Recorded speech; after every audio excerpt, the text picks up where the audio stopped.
Imagine un instant. Et si la Pentecôte avait été pensée pour bouleverser tout ce qu'on croyait savoir sur l'unité et la division? Imagine-toi à Babel, où l'orgueil des hommes a entraîné la confusion des langues, des familles brisées, des amis incapables de se comprendre. Maintenant, transporte-toi à la chambre haute, des croyants en attente, le souffle d'un vent puissant et un feu divin qui les transforme. Que signifient ces deux images pour toi aujourd'hui? Imagine-toi à Babel, où l'orgueil des hommes a entraîné la confusion des langues. Maintenant, transporte-toi à la chambre haute, où le Saint-Esprit a offert un langage d'unité. Que signifient ces deux images pour toi aujourd'hui? Pas pour nous disperser comme à Babel, mais pour nous rassembler autour de la mission divine. Une unité spirituelle qui transcende nos différences et nous invite à quelque chose de bien plus grand. Aujourd'hui, je vais te montrer comment ces deux récits bibliques, Babel et la chambre haute, peuvent transformer ta manière de voir ta vie spirituelle en t'aidant à passer d'une foi centrée sur toi-même à une vie guidée par une puissance divine et une unité plus profonde. La tour de Babel, chacun pour soi. Dans Genèse 11, les hommes se disent « Faisons-nous un nom ». Ils construisent une tour pour toucher le ciel. Mais tu sais quoi? Ce qu'ils cherchent vraiment, c'est le pouvoir. Un pouvoir sans Dieu. Leur unité, au lieu d'être une force, devient leur chute, parce qu'elle est basée sur l'orgueil. Alors, Dieu intervient et confond leur langage. Pourquoi? Parce qu'une unité centrée sur l'humain finit toujours par s'écrouler. Et regarde autour de toi aujourd'hui. On voit la même chose. Des divisions, des conflits dans les églises, des luttes pour imposer nos propres idées. Combien de fois cherchons-nous à nous construire notre propre tour au lieu de chercher Dieu? La chambre haute, un nouveau langage, une nouvelle unité. Dans Acte 2, on découvre une toute autre histoire. 120 croyants sont réunis, mais cette fois, ils ne cherchent pas à se faire un nom. Ils attendent une promesse.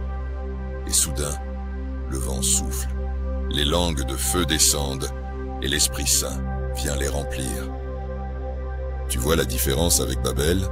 Là où les langues divisaient, elles unissent maintenant. Chaque personne présente entend le message dans sa langue. Pourquoi? Parce que l'Esprit de Dieu dépasse nos barrières humaines. Et tu sais quoi? Cette expérience n'est pas juste une histoire ancienne. Elle est encore disponible pour toi aujourd'hui. Deux expériences spirituelles à considérer. La Bible nous parle de deux étapes spirituelles. La première, c'est la nouvelle naissance. Dans Jean 3,16, tu vois que le salut est un cadeau, la vie éternelle par la foi en Jésus-Christ. Mais il y a une deuxième étape, le baptême du Saint-Esprit. Regarde, Acte 8 et Acte 19. Imagine un instant ces croyants, déjà transformés par leur foi, mais qui découvrent une puissance qu'ils n'avaient jamais expérimentée auparavant. C'est cette même puissance qui peut transformer ta vie aujourd'hui. Même des croyants avaient besoin de cette puissance supplémentaire. Pourquoi? Parce que ce n'est pas juste une option, c'est une opportunité de vivre dans la plénitude de l'Esprit. Jésus lui-même en parle dans Jean 7, 37-39.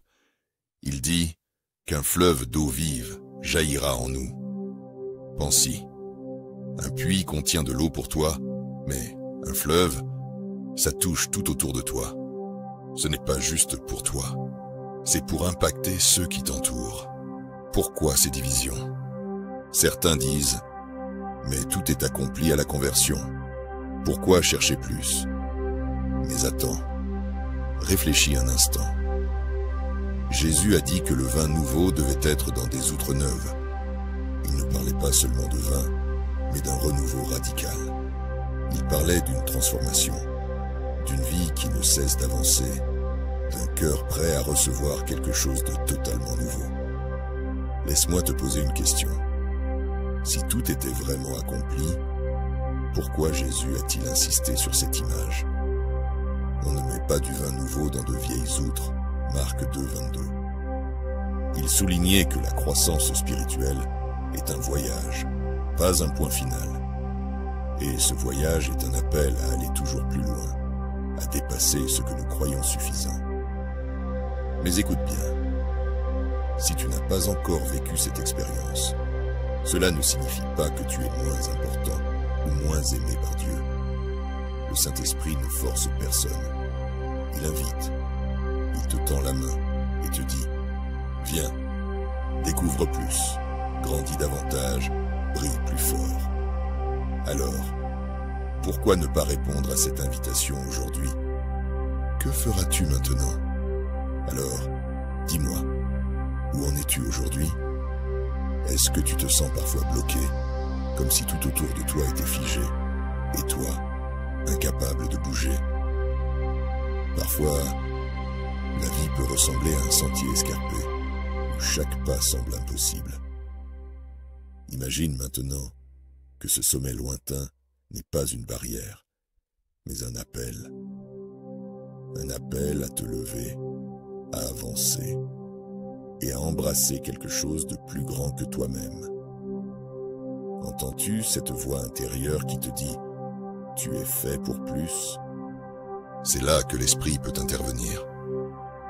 Visualise un instant. Dieu est là, tendant une main invisible, prêt à transformer chaque obstacle en opportunité.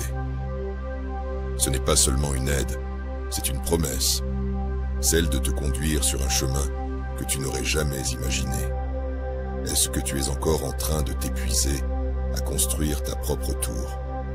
Ou es-tu prêt à déposer ce fardeau et à laisser l'esprit te porter? Tu vois, quand tu laisses Dieu agir, il ne t'emmène pas simplement plus haut, il t'emmène là où tu es destiné à être. Dieu ne te donne jamais un serpent quand tu lui demandes du pain, il t'offre bien plus. Une paix qui calme les tempêtes dans ton cœur. Une puissance qui te pousse à relever des défis impossibles. Une joie profonde qui transcende tout ce que ce monde peut t'offrir. Imagine vivre avec cette assurance chaque jour. Si tu ressens cet appel, pourquoi attendre? Là, maintenant, prends un moment. Dis à Dieu que tu es prêt. Prêt à être rempli de son esprit, prêt à voir ce qu'il peut accomplir en toi et à travers toi. Et si tu as déjà vécu cela, ne garde pas ce trésor pour toi. Partage-le. Ton témoignage pourrait être le miracle dont quelqu'un d'autre a besoin pour trouver la foi. N'oublie pas, chaque histoire compte, et la tienne pourrait être la clé qui change une vie.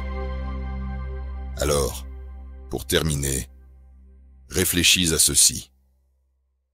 La Pentecôte n'est pas juste un événement du passé. C'est une invitation, pour toi, à vivre une unité et une puissance que tu n'as peut-être jamais imaginée. Si ce message te parle, abonne-toi, partage cette vidéo et laisse un commentaire. Je veux savoir comment ça résonne dans ta vie. Merci d'avoir été là. Sois béni et partage ce message avec quelqu'un qui pourrait en avoir besoin. Abonne-toi et prépare-toi. Dans la prochaine vidéo, on ira encore plus loin pour découvrir comment vivre pleinement cette vie guidée par l'Esprit.